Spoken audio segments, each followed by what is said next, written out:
For 50 years, he was just a shadow, a phantom who terrorized California, committing at least 13 murders, 50 sexual assaults, and over 100 burglaries.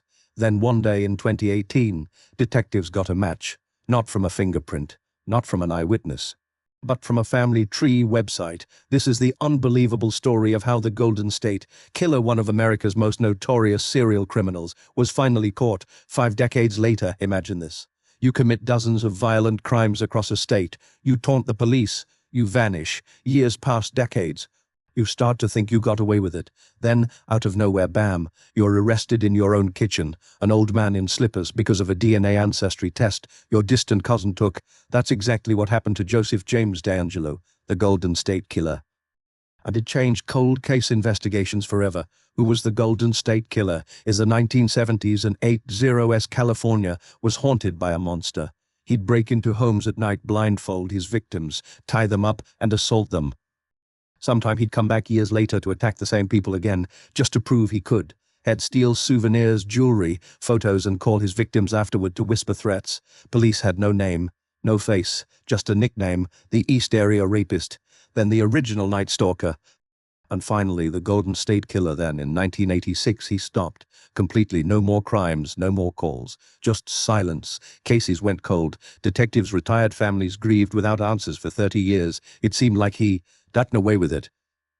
The breakthrough, how DNA cracked the case. Here's where it gets wild. In 2018, investigators tried something new. They took DNA from an old crime scene semen left on a victim's blanket in 1980 and uploaded it to a public genealogy website where people trace their family trees. They weren't looking for the killer.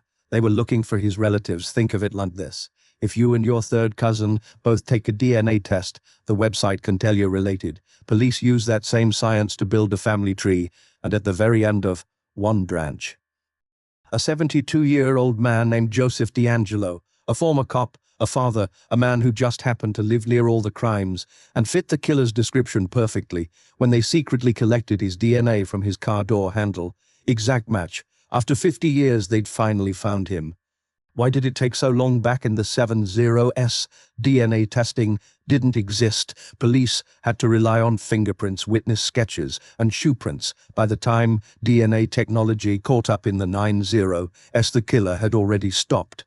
His DNA was in the system, but with no name attached. It wasn't until genealogy websites became popular that detectives could connect the dots. The craziest part, DeAngelo almost got away with it. He'd gotten married, raised kids, retired. He even attended community events near his old crime scenes. The audacity, the biggest lesson. This case proved something terrifying. No crime is truly unsolved anymore. If you left DNA at a scene, even in 1975, science will eventually find you. Your second cousin's ancestry, hobby, that could be your downfall. Your great-nephew's 23andMe test, that could put you in prison.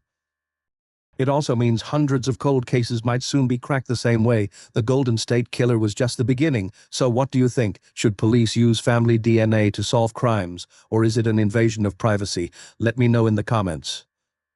And if you want more unbelievable cold case stories, hit subscribe, because in the next decade, dozens of these unsolvable mysteries might finally get answers.